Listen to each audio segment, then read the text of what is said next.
Jadi kata merdeka itu awal mulanya secara etimologi itu kan berasal dari bahasa Sanskerta. Yeah. Asal katanya tuh mahardika. Sebetulnya manusia ini sedikit sekali yang sudah tahu atau memang benar-benar dirinya tuh sudah merdeka.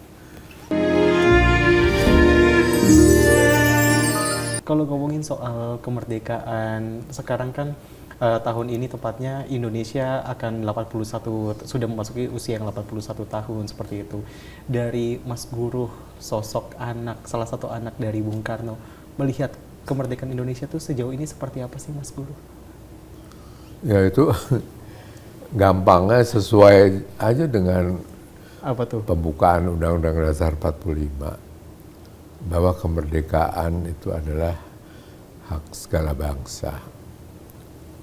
Oleh sebab itu kita harus menghapuskan segala, sebetulnya ditambah segala bentuk penjajahan di dunia ini gitu. Saya juga dalam saya mempelajari, mengamati redaksi dari pembukaan Undang-Undang Dasar yang asli ya, yang belum diamandemen gitu. Saya bersyukur dan hormat dan ya ada kagum sama para bapak bangsa yang menyusun Undang-Undang Dasar 45 itu sebagai konstitusi kita.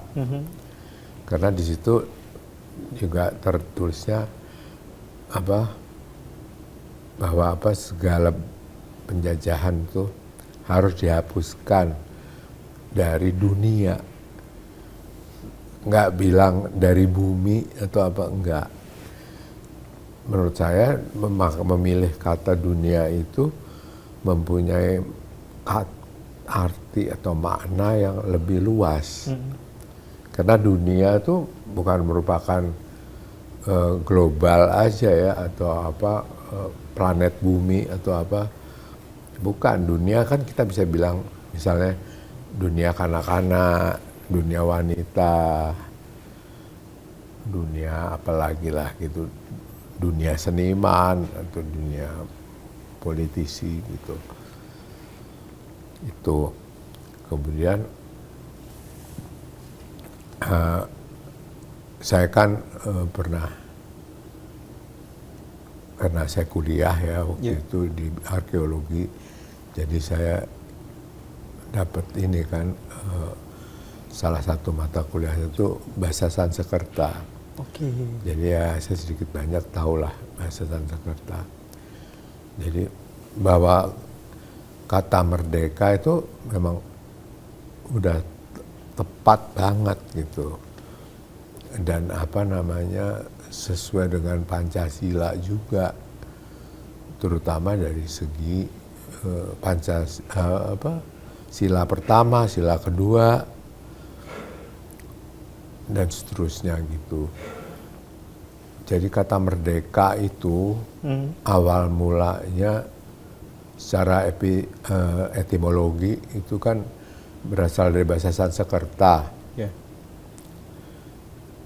Asal katanya tuh mahardika. Nah, artinya pada waktu itu udah berubah sampai sekarang. Kalau zaman sekarang kan kayaknya arti merdeka itu bayangannya suatu negara atau bangsa bebas dari penjajahan, atau manusia dari penjajahan atau dari eksploitasi dari manusia lain. Itu pengertian zaman sekarang merdeka kan gitu, itu bebas. Tapi kalau aslinya tuh selain mempunyai arti kata gitu, mahardika tuh artinya juga maha kaya, maha makmur, maha sentosa. Artinya juga itu sebutan buat tempat arwah-arwah para orang yang udah mencapai istilahnya moksa atau nirwana gitu. Itu namanya mahardika. Karena pengertian mahardika itu waktu itu bahwa bukan saja kita ini bebas dari belenggu penjajahan secara duniawi, tapi kita ini bebas dari belenggu penjajahan dalam diri kita. Yang melakukan penjajahan di diri kita itu adalah ego kita. Kebanyakan manusia yang belum mengerti tentang spiritual, dirinya itu masih terjajah oleh egonya. Jadi sebetulnya manusia ini sedikit sekali yang sudah tahu atau memang benar-benar dirinya itu sudah merdeka. Kebanyakan manusia di dunia ini, bukan di Indonesia aja, mereka masih terjajah oleh egonya. Dari ego itulah timbul hawa nafsu, sampai yang kadang-kadang seringkali gitu berlebihan, nggak pernah puas. Korupsi termasuk? Apa? Kalau orang yang korupsi berarti termasuk? Iya. Yang belum merdeka dirinya? Apa? Dengan banyaknya korupsi berarti kita masih dalam tanda kutip belum merdeka juga atau seperti apa? Sebetulnya bangsa Indonesia ini benar secara politik sudah bebas dari penjajahan suatu negara atau bangsa lain, dan sudah memang mencapai kemerdekaannya dan sebagai negara yang berdaulat. Itu memang begitu. Tapi manusianya, rakyatnya itu banyak yang belum sepenuhnya merdeka. Menurut saya malah sedikit sekali. Dan yang banyak di sini karena kemudian kita melihat saudara-saudara kita yang masih dalam keadaan kemiskinan dan kekurangan gitu. Ya artinya dia belum merdeka dari segi ekonomi lah. Jadi tiap orang masih tergantung dengan siapa. Terus juga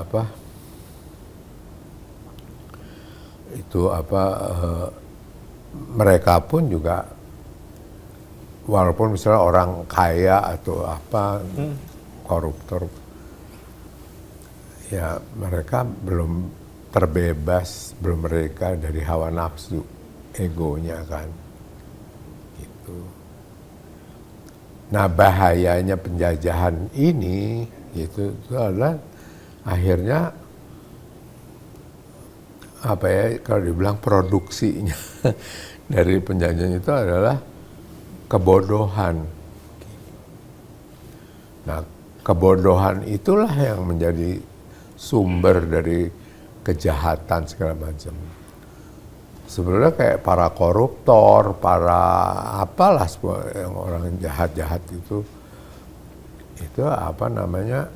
mereka masih orang bodoh.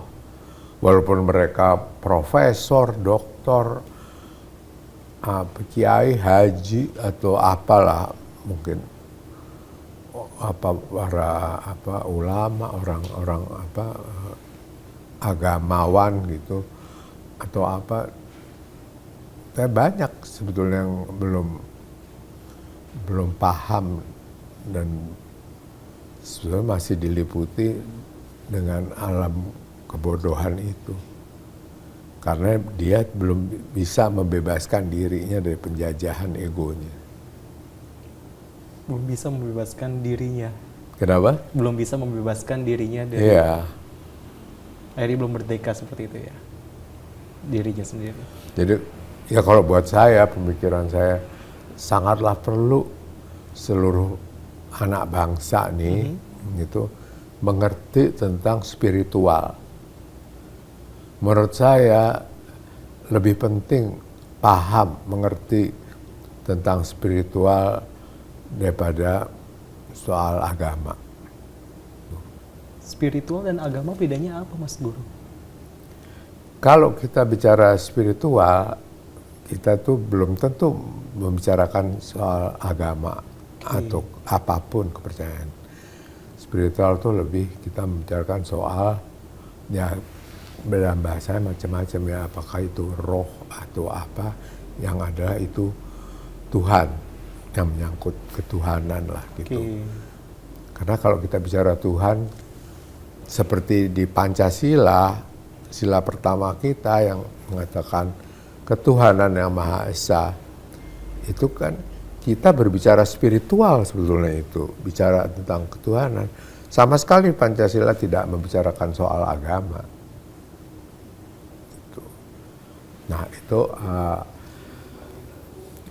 jadi menurut saya spiritual itu lebih penting, karena setelah orang mendapat pelajaran spiritual gitu, maka banyaklah nanti hasilnya tuh di antara mereka itu terbuka kesadarannya. Dengan kesadaran terbuka, nah itu kesadaran tuh meningkat deh, seperti intelektualitas ya gitu. Kecerdasan kita tuh kan tingkat ya, dari kita kecil masih bodoh, lama-lama sekolah apa-apa bisa. Spiritual pun demikian gitu, bisa meningkat sampai ya level yang paling tinggi bahkan gitu. Nah buat saya perlu untuk itu, karena supaya kita bisa lepas dari kebodohan. Ya. Nah selain itu, buat saya seluruh anak bangsa ini harus paham dan tahu tentang politik. Tentang politik, tentang sejarah, terutama sejarah Indonesia dan sejarah dunia tentunya. Dan tentang budaya dan ekonomi bisa dibilang. Pendek katanya itu harus mengerti tentang Indonesia dan keindonesiaan. Harus mengerti tentang Indonesia dan keindonesiaan. Dan keindonesiaan. Saya sangat terprihatin ya. Coba kamu mungkin bisa ngalamin sendiri deh. Cek. Karena saya juga gaulnya gitu kan juga sama anak-anak muda lah, Gen Z, terus Gen Alpha, dan anak-anak masih kanak-kanak gitu.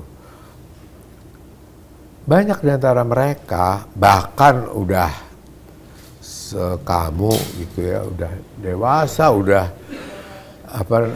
mungkin punya gelar sarjana atau apa, tapi nggak tahu bentuk Pulau Jawa itu kayak apa, letaknya Jawa, letaknya Sulawesi di mana, banyak yang nggak tahu. Oke. Coba deh, itu. Itu yang dimaksud dengan keindonesiaan. Iya, jadi kita harus mengenal tentang Indonesia, gitu. Kalau keindonesiaan tuh, misalnya tentang budaya gotong royong, itu adalah keindonesiaan kita. Terus masyarakat yang terkenal ramah dan murah senyum, itu keindonesiaan. Itu harus dimasukkan di pendidikan. Dan segala macam untuk keaktifan atau dari ide ini, gagasan ini tuh semuanya tuh untuk mendidik anak tuh perlu latihan. Kayak orang Jepang itu punya kebiasaan misalnya membungkuk atau dengan sopan santun Jepang yang terkenal gitu tuh. Terus misalnya kita ketinggalan ponsel kita sampai berapa hari juga nggak ada yang nyentuh, nggak dicolong lagi sama orang gitu. Itu Jepang tuh ya.